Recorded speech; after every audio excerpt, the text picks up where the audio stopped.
Dalam dunia rally penuh dengan trik, bukan hanya sekedar untuk mengendarai mobilnya, tapi juga dalam menyiapkan mobilnya. Walaupun sudah ada aturan yang mengatur itu semua, namun tetap aja akan ada sebagian pihak yang akan mencari celah untuk melanggar sedikit peraturan tersebut. Seperti Toyota Celica yang melakukan kecurangan dengan plat pembatasnya. Kemudian ada Lancia yang menggunakan garam untuk membantu mobilnya menang di trek salju. Dan masih banyak lagi. Idenya memang sangat cerdas dan brilian sekali. Namun selain Toyota dan Lancia, ada satu pabrikan yang masih mengikuti rally sampai saat ini yang melakukan kecurangan, tapi dengan cara yang berbeda, yaitu Ford Focus WRC. Pada awal kemunculan mobil ini, untuk versi jalan rayanya cukup berbeda bentuk bempernya untuk pasar Amerika dan pasar Eropa, yang mana pasar Amerika memiliki bemper lebih besar daripada yang ada di Eropa. Ya, ini bertujuan untuk mendapatkan sertifikat keselamatan di Amerika.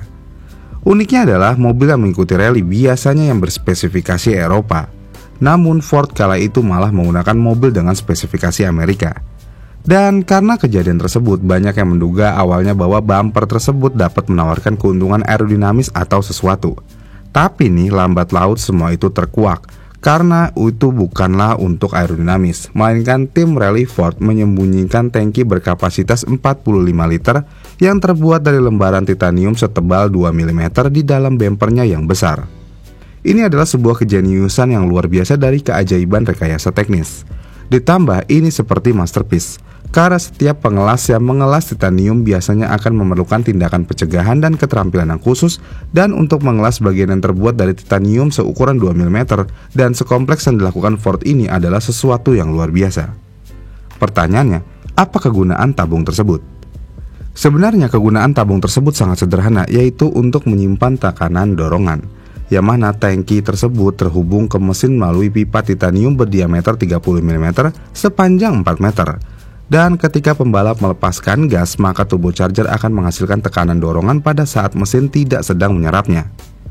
Kemudian dengan tekanan dorongan berlebihan ini langsung dialirkan ke dalam tangki, dan ketika pembalap kembali menekan gas penuh, katup khusus akan terbuka.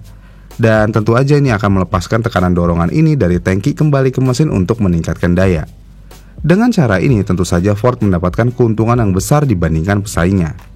Tapi nih, walaupun ini adalah ide yang brilian dan sampai melanggar peraturan, pertanyaannya kenapa Ford Focus tidak mendominasi dengan semua teknologi yang tersembunyi ini?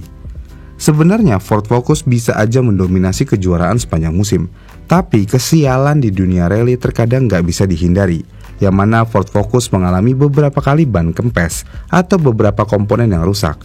Cukup sial memang. Tetapi meskipun banyak hambatan, Marco Martin yang mengendarai mobil tersebut pada tahun 2003 berhasil memenangkan 2 putaran rally Acropolis di Yunani dan rally Finlandia. Ya, meskipun Martin tidak sepopuler Colin McRae yang mengendarai Focus pada tahun sebelumnya, namun dia tetap menjadi salah satu yang terbaik di dalam dunia rally. Kemudian pertanyaan lainnya, bagaimana bus tank ini bekerja? Untuk hal ini, jadi Ford akan mengarahkan dorongan ekstra ini ke bawah tabung berdiameter 30 meter ke ujung mobil, di mana hal tersebut berada di dalam rangka. Kemudian katup akan memastikan tangki tetap bertekanan dengan udara dingin yang padat, dan ketika mobil mencapai RPM yang diinginkan, ECU akan membuka katup tangki dan memasukkan dorongan langsung kembali ke intake. Dengan cara ini memungkinkan mobil dapat beroperasi dengan semua dorongan yang bisa diambil dan memberikan peningkatan daya yang besar dibandingkan dengan para pesaingnya. Itulah yang terjadi dalam sistem ini. Namun ketika kasus ini terkuak, media kala itu memberitakannya cukup unik nih dan cukup masif, yang mana Ford melakukan kecurangan karena memberikan peningkatan daya yang besar kepada mobilnya. Dengan kata lain, orang-orang diarahkan untuk percaya bahwa turbocharger dapat mengisi tangki dengan sebanyak mungkin tekanan dorongan yang dapat diambil dari tangki itu, dan kemudian melepaskannya saat diperlukan. Sebenarnya hal tersebut adalah salah, karena hal tersebut nggak bisa dilakukan sama sekali. Gini nih, saya coba jelaskan cara kerja turbocharger secara singkat.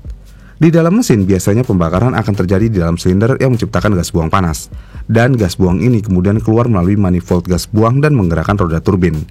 Kemudian setelah itu roda turbin di dalam sisi gas buang turbocharger akan menggerakkan roda kompresor di sisi intake turbocharger. Selanjutnya roda kompresor akan menghisap udara, mengkompresnya, dan kemudian mengirimkannya melalui intercooler ke dalam mesin. Jadi semakin cepat turbo berputar, semakin banyak udara yang bisa dihisap.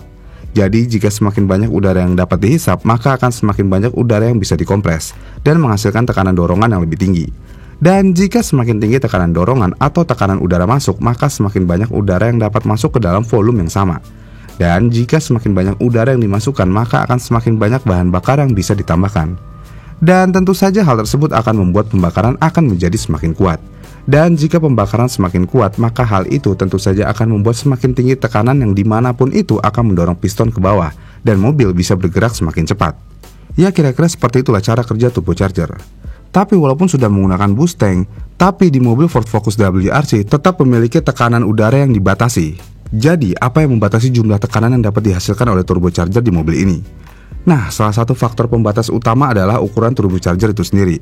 Karena jika semakin besar turbo, maka akan semakin tinggi tekanan dorongan yang dapat dihasilkan. Yang mana kinerja turbocharger dalam mesin adalah dengan membatasi jumlah udara yang dapat dihisap. Dan hal itu akan membatasi jumlah udara yang dapat dikompres dan dikirimkan ke dalam mesin. Kemudian dengan adanya sebuah penyumbat berdiameter 34 mm yang dipasang di sisi masuk setiap turbo dalam mobil kejuaraan rally dunia, ini juga menjadi salah satu penghambatnya.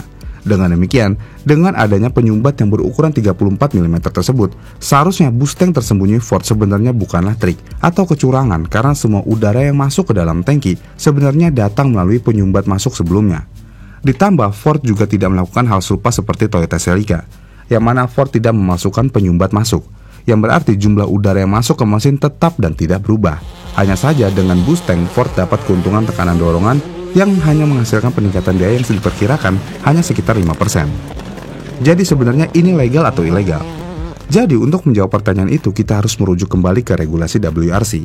Di peraturan tersebut tertulis kayak gini. Semua sirkuit untuk tekanan dorongan yang tinggi, penurunan atau penyesuaian tekanan udara masuk secara manual adalah dilarang. Pertanyaannya, apakah tangki dorongan ini manual? Tidak, ini otomatis. Dan apakah itu penurunan atau penyesuaian tekanan udara masuk secara manual? Ya enggak juga, itu hanya tangki yang mengisi tekanan dorongan yang sebenarnya tidak pernah diubah. Dan sebenarnya menurut regulasi WRC juga nih, Ford mungkin saja dapat menggantikan tangki itu dengan tangki yang lebih besar yang tidak pernah diisi sekalipun jika mereka menginginkannya. Sehingga mereka benar-benar bermain dengan mengikuti peraturan ini. Dan pada akhirnya tim-tim lain juga mulai menggunakan teknologi yang serupa. Jadi nih kasarnya, Ford tidak melakukan apapun yang ilegal, namun mereka hanya mengambil keuntungan dari celah dalam peraturan untuk meningkatkan kinerja mobil mereka. Dan ini adalah hal yang sangat umum dalam dunia balapan. Namun sekali lagi nih, ada perbedaan antara melanggar peraturan dan mengambil keuntungan dari peraturan. Dan dalam kasus Ford, mereka mengambil keuntungan dari peraturan dengan sangat cerdik. Bagaimana nih menurut kalian? Curang atau enggak? Komen di kolom komentar di bawah ya. Jika kalian suka dengan video ini, kalian bisa like dan subscribe channel ini. Dan sampai jumpa di video selanjutnya.